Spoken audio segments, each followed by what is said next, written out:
So hi everyone and welcome back to the channel. तो यार 3 से 4 दिनों बाद तुम्हारे बोर्ड एग्जाम्स यहाँ पे स्टार्ट होने वाले हैं। एंड बेसिकली इस वीडियो में हम ये समझेंगे कि जो तुम्हें एग्जाम में गैप्स मिले, प्रिपरेटरी लीव मिला है, उनका बेस्ट यूज़ हमें किस तरीके से करना है। कि भैया जो आखिरी का टाइम होता है वो बहुत ज़्यादा इंपॉर्टेंट होता है। 3 से 4 दिन जो तुम्हें गैप मिलते हैं उन्हें किस तरीके से हमें यूटिलाइज़ करना है, कैसे हमें रिविजन करना है। कि हमने जो यार एक स्कोर सोचा था, जो भी हमारा 90% के ऊपर, 80% के ऊपर जो भी तुम्हारा गोल था, उसे कैसे अचीव करना है वो इस वीडियो में जानेंगे। कौन से तुम्हें रिसोर्सेज फॉलो करने, वो रिसोर्सेज के साथ मैं बताऊंगा। ऐसा नहीं है कि सिर्फ बता दूंगा इन इन चीज़ को फॉलो कर लो, एक एक रिसोर्सेज का तुम्हें लिंक भी मिलेगा।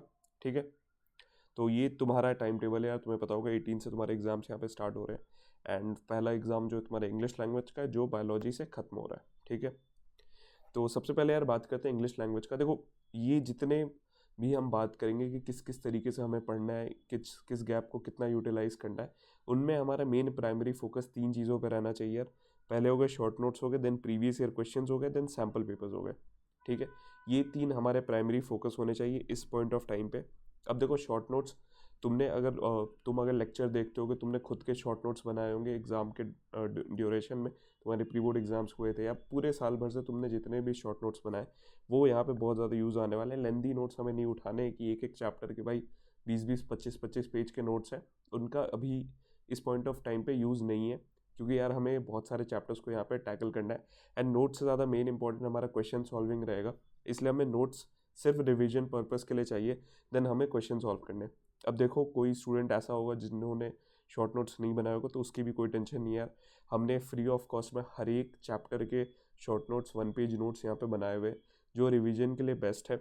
उनका लिंक तुम्हें डिस्क्रिप्शन में मिल जाएगा या 20 लर्नर्स ऐप पे लेट्स स्टडी सेक्शन में तुम्हें फ्री ऑफ कॉस्ट में आपको देखने को मिल जाएंगे। ठीक है, देन शॉर्ट नोट्स हो गए, देन हमें प्रीवियस ईयर क्वेश्चंस को करना है। अगर आपने प्रीवियस ईयर क्वेश्चंस नहीं किए तो यहाँ पे करना है। बहुत स्टूडेंट्स होंगे प्रीवियस ईयर क्वेश्चंस कर चुके हैं।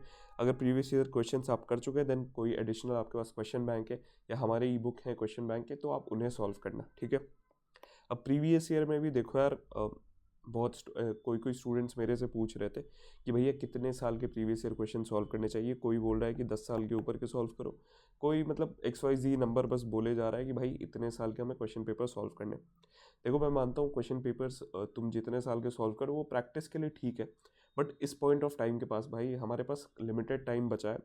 10 पेपर्स है हमें, और 10 सब्जेक्ट में बहुत सारे चैप्टर्स हैं। तो अगर यार बहुत सारे प्रीवियस ईयर क्वेश्चंस करते रह गए, हर एक साल के तुम करते रह गए, तो वो कोई सेंस नहीं बनाता यार। देखो, अभी हमें ना मिनिमम 5 साल के पेपर्स को सॉल्व करना है। एंड आखिरी के जो 5 है ना, वो ज़्यादा इंपॉर्टेंट होते हैं। क्योंकि देखो, तुम्हारा कोई कॉम्पिटेटिव लेवल का एग्जाम नहीं है, 10th का बोर्ड एग्जाम्स है। एक कॉन्सेप्ट को मैक्स टू मैक्स तुम भाई 6 से 7 तरीके में पूछे जा सकता है। ठीक है, एक ही कॉन्सेप्ट को 6 से 7 तरीके के क्वेश्चंस फ्रेम हो सकते हैं। अब देखो, तुम क्या करोगे ना, अगर तुम 15 साल 20 साल के जैसे प्रीवियस ईयर क्वेश्चन सॉल्व करते हो, तो उसमें क्या होगा, तुम एक ही क्वेश्चन को बार बार किए जा रहे हो, बार बार किए जा रहे हो, तो वो कोई सेंस नहीं बनाता है। ठीक है, एक कॉन्सेप्ट को तुमने पिछले 5 साल के अगर तुमने पेपर कर लिए, तो ऑलमोस्ट तुम्हारे सारे इंपॉर्टेंट कॉन्सेप्ट्स कवर हो जाएंगे और वहाँ से ही रिपीटेटिव कंटेंट तुम्हें देखने को मिलेगा। ठीक है, तो हमेशा मैं रिकमेंड करता हूँ कि 5 to 10 ईयर्स के पेपर सॉल्व करो। अगर टाइम है तो 10 ईयर्स के करो, नहीं तो एटलीस्ट लास्ट 5 ईयर्स के पेपर सॉल्व कर लो इस पॉइंट के लिए। And then previous year questions हो गए, एंड देन हमें सैम्पल पेपर्स लगाने। सैम्पल पेपर्स बहुत ज़्यादा इंपॉर्टेंट है। बहुत सारे सब्जेक्ट्स जैसे तुम्हारे इंग्लिश लैंग्वेज हो गए, तुम्हारा यहाँ पे मैथ्स हो गया, तुम्हारा लिटरेचर हो गया, एंड इन सब्जेक्ट्स में तुम्हारे यहाँ सैम्पल पेपर्स तो मस्ट है कि सब में करो ना करो, बट इनमें तो हमें ज़रूर करके जाना है। ठीक है, तो सबसे पहले बात करते हैं, इंग्लिश लैंग्वेज स्टार्ट हो रहा है 18th को स्टार्ट हो रहा है यार। तो इसके लिए देखो, तुम्हें इससे पहले ना 2 से 3 दिन तुम्हें अपने इंग्लिश लैंग्वेज के लिए देना है, डेडिकेटली 2 से 3 दिन। इसमें एटलीस्ट 3 से 4 सैम्पल पेपर्स सॉल्व करो। ठीक है, एंड देखो, सैम्पल पेपर्स का हम बात कर ही रहे हैं, तो आपको पता होगा यार हमारे इग्नाइट सैम्पल पेपर्स हैं।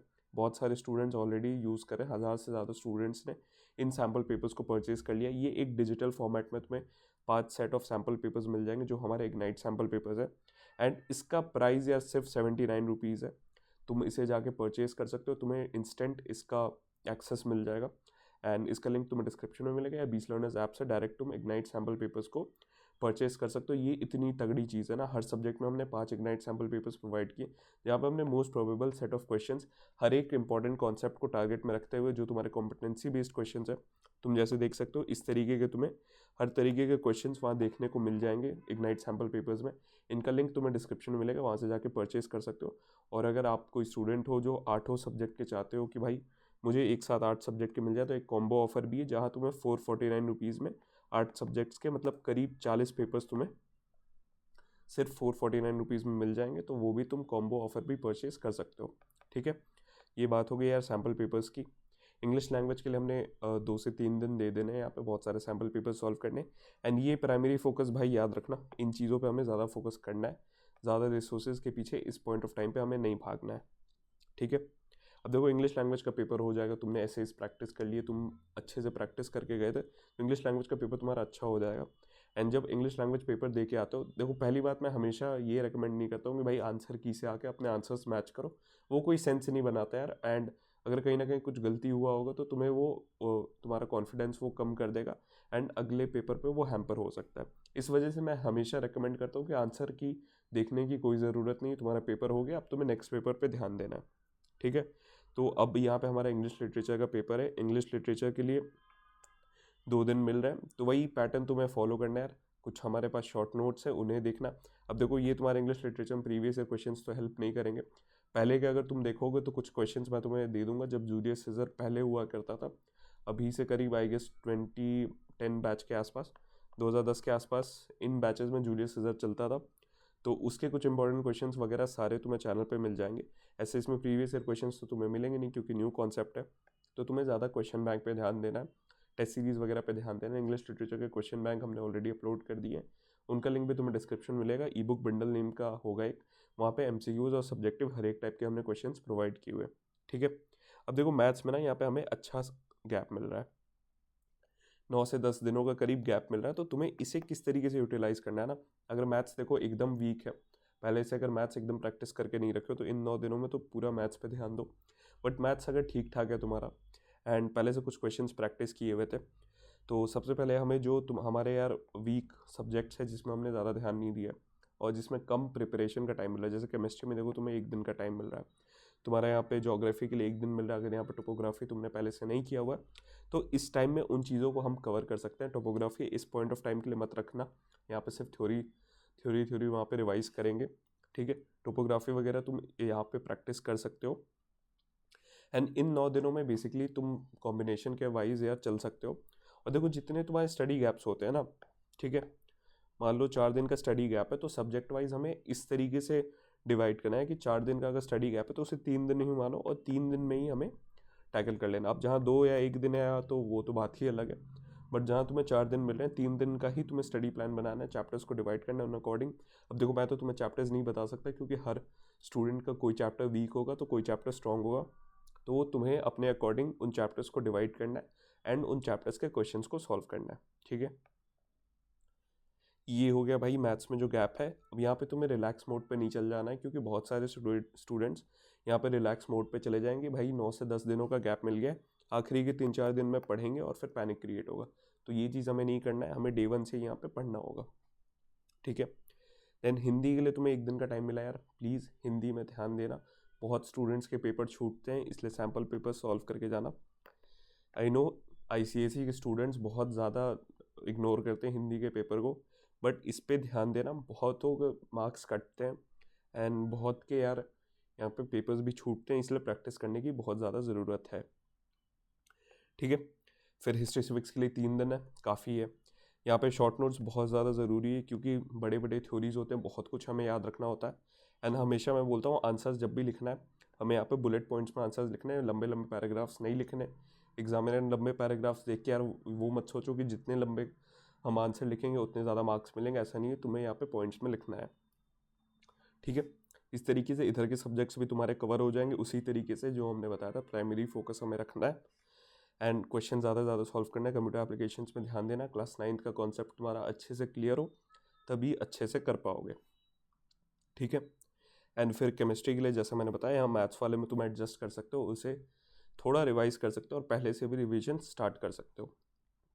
एंड यहाँ पे तुम्हारे बोर्ड एग्जाम्स एंड हो जाएंगे, मेन हमें इन बातों पे ध्यान देना है जो प्राइमरी फोकस है। एंड सैम्पल पेपर्स किस तरीके से सॉल्व करना है मैंने बताया था। हमेशा यार टाइमर लगाना, जैसे 2 घंटे का पेपर है ना, तो हमें कोशिश करना है 1.5 आवर्स में पेपर को कंप्लीट करने का। तभी तुम्हारे बोर्ड एग्जाम्स में तुम टाइमली कवर कर पाओगे और रिवीजन का हमें टाइम मिल पाएगा पेपर पे, ठीक है। सॉरी, तो पेपर रिवाइज करने का बहुत ज़्यादा ज़रूरी है। तुम्हारे पेपर्स अगर 1.5 आवर में कंप्लीट होंगे तभी रिवीजन का तुम्हें 10 से 15 मिनट टाइम मिलेगा एंड उसे तुम रिवीजन में यूटिलाइज कर सकते हो, ठीक है। ये हमारे सैम्पल पेपर्स की बात हो गई। जैसा मैंने बताया था, टाइम मैनेजमेंट बहुत ज़्यादा ज़रूरी है। तुम्हारे मैथ्स के पेपर में, इंग्लिश लैंग्वेज के पेपर में बेसिकली जो थ्योरी वाले पेपर्स हो जाते हैं, यहाँ पे टाइम मैनेजमेंट बहुत ज़्यादा ज़रूरी है। क्योंकि कई साल क्या होता है ना, लेंदी पेपर्स थोड़े आ जाते हैं तो स्टूडेंट्स के पेपर ही छूट जाते हैं। उससे बड़ा रिग्रेट कुछ नहीं हो सकता यार कि तुम्हारे क्वेश्चन ही छूट जाएंगे, ठीक है। ये ओवरऑल बात हो गया कि तुम्हें स्टडी गैप्स को कैसे यूटिलाइज करना है। कुछ पॉइंट्स का ध्यान रखना। सबसे पहले यार, पॉजिटिव रहो, स्टे काम रहो, एकदम टेंशन नहीं लेना है ज़्यादा यार। साल भर हमने कुछ ना कुछ किया है। अभी मैं समझ सकता हूँ बहुत ज़्यादा तुम्हें टेंशन हो रही होगी, बट अभी रिलैक्स हो जाओ यार, आराम आराम से चीज़ों को करते जाओ। कंपैरिजन मत करो कि इसका तो उतना हो गया, मेरा उतना नहीं हुआ है। तुम्हें बस अपने पे अभी फोकस करना है। अपना जो तुम्हारा बेस्ट होगा वो तुम खुद के दम पे लाओगे यार। जितना भी परसेंटेज हो तुम अपना बेस्ट करोगे, ये मुझे यकीन है तुम पे, ठीक है। एंड इस पॉइंट ऑफ टाइम पे यार बहुत ज़्यादा रिसोर्सेज के पीछे मत भागो। मैं जानता हूँ अभी बहुत सारे चैनल्स पे तुम्हें लाइव स्ट्रीम्स मिलते रहेंगे, लगातार मैराथन्स होते रहेंगे, बट ये चीज़ मत सोचना यार कि तुम 4 दिन का जैसे स्टडी गैप है तो चारों दिन सिर्फ तुम लाइव सेशन पे बैठे हुए हो एंड वो सेशन सिर्फ अटेंड करके तुम अच्छे मार्क्स स्कोर कर लोगे, तो वो गलतफहमी है। तुम्हें खुद से ज़्यादा क्वेश्चन प्रैक्टिस पे ध्यान देना है, तभी एक अच्छा स्कोर ला पाओगे, ठीक है। एंड बहुत ज़्यादा नेग्लेक्टेड पॉइंट्स यार, अपने स्लीप और हेल्थ का बहुत ज़्यादा ध्यान दो। इस पॉइंट ऑफ टाइम में हेल्दी थोड़ा खाओ, तभी तुम्हें एनर्जी मिलती रहेगी। और अगर फोकस नहीं कर पा रहे हो तो 10 से 12 मिनट का यार मेडिटेशन करो, वो तुम्हें हेल्प करेगा यार पढ़ाई में एंड फोकस करने में, ठीक है। ये सारे पॉइंट्स को ध्यान रखना और एक अच्छा स्कोर हम यहाँ पे बोर्ड एग्जाम्स के लिए ला रहे होंगे। एंड जितने बेस्ट मटेरियल्स यार, हमारे टेस्ट सीरीज़ हैं, ई बुक्स है, ठीक है। देखो क्योंकि हमारे पास ना टाइम कम है, अब हमें एक चैप्टर को 1 घंटे में निपटाना है, तो वो कैसे हो पाएगा? हमारे ई बुक्स और टेस्ट सीरीज़ के हेल्प से। ऑलरेडी यहाँ 3,000 से ज़्यादा बच्चे इन रिसोर्सेज को यूज़ कर रहे हैं। इनका लिंक भी तुम्हें डिस्क्रिप्शन में मिल जाएगा सैम्पल पेपर्स के साथ। चाहो तो तुम इनमें भी इनरोल कर सकते हो। एंड 20 लर्नर्स ऐप डाउनलोड कर लेना, वहाँ पे बहुत सारे बेस्ट मैक्सिमम फ्री रिसोर्सेज तुम्हें लेट्स स्टडी सेक्शन में मिल जाएंगे, ठीक है। वहाँ पे हमने फॉर्मूला शीट्स वगैरह हर एक चीज़ अपलोड की हुई है, तो वहाँ से तुम उन्हें जाके एक्सेस कर सकते हो। तो यही था इस वीडियो के लिए। Thank you so much for watching.